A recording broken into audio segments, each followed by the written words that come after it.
Yo, what's going on guys? Arekkz here and welcome back to another Destiny video. It's Friday, which of course means Xur is in the tower. He is located right behind me, that's down in the basement near the jukebox or the kind of bar area, whatever you want to call it.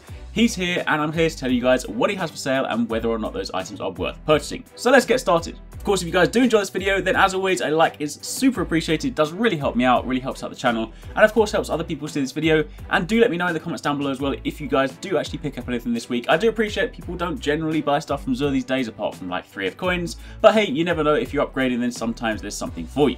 Anyway, let's take a look at his stock. So this week is actually semi-exciting, not necessarily if you are, say, an old Year 1 Guardian, but if you have recently got into Destiny, then things could be quite interesting for you. Anyway, to start off with, we have an insurmountable Skullfort for the Titans. Of course, the main perk on this one allows you to gain an additional melee charge. On top of that, you gain bonus super energy from melee kills on minions of the darkness, and you also gain bonus melee energy on all pickups. The stat roll on this one this week is 48 intellect and 49 strength when maxed. But when comparing that to the min-max values, the lowest you'll ever see this is with 35 intellect and 35 strength, and the highest is 60 intellect and 95 strength. So the rolls on this one are at the slightly higher end of the region, but they are most definitely not the highest.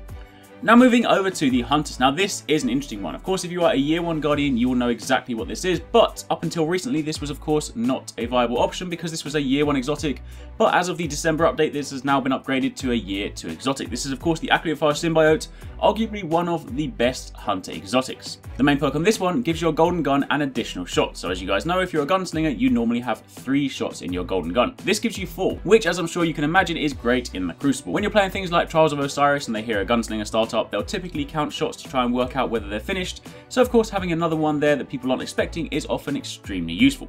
On top of that, you can of course gain bonus super energy on grenade kills, and you get bonus grenade energy on all pickups. The stat roll on this one this week is 82 intellect when maxed.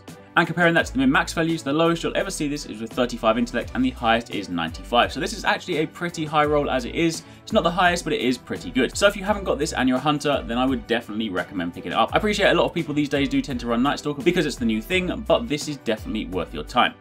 Then moving over to the Warlocks, you have the Heart of Praxic Fire. The main perk on this one is that when Radiance is active, you gain increased agility and decreased ability cooldowns. On top of that, it increases the amount of hand cannon ammunition you can carry, and it reduces incoming solar burn damage.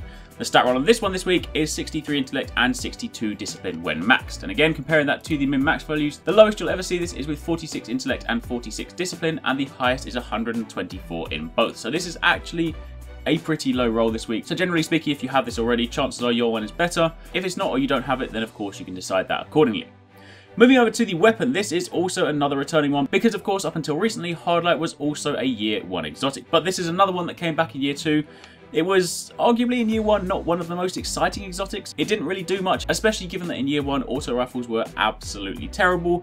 However, given that they are slightly more viable now, I appreciate they're still not top tier, but given that they are actually something you can contend with, the question remains whether or not it's worth purchasing. So the main perk on this one is Volatile Light, where rounds fired from this weapon have no damage fall off, they overpenetrate targets and ricochet off hard surfaces. And when it comes to the whole ricocheting thing, it is a slightly kind of situational thing, but in close quarters, sort of enclosed environments, it could have its uses. After that, you have some swappable perks, so you either have Quick Draw or Fitted Stock, and you can then choose between Glass Half Full or Spray on Plate.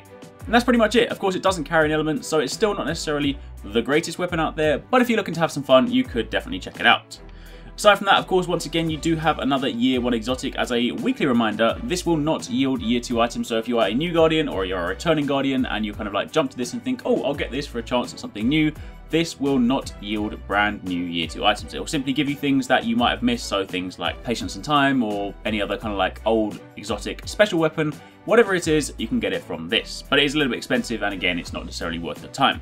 Aside from that, the usual kind of stuff, so you have the Plasma Drive, you have the Void Drive, you have Heavy Ammo Synth, 3 of Coins, Glass Needles, and you have your Mote of Light. And that's it. That is everything you need to know about Xur this week. That's where you can find him. That's what he's got for sale, and those are the stat rolls. So hopefully you guys found that helpful. As always, if you did, then a like would be super appreciated. Let me know in the comments down below if you guys did enjoy the video, and of course if you picked up anything this week. And thank you very much for watching. Take it easy. Catch you next time. Peace out.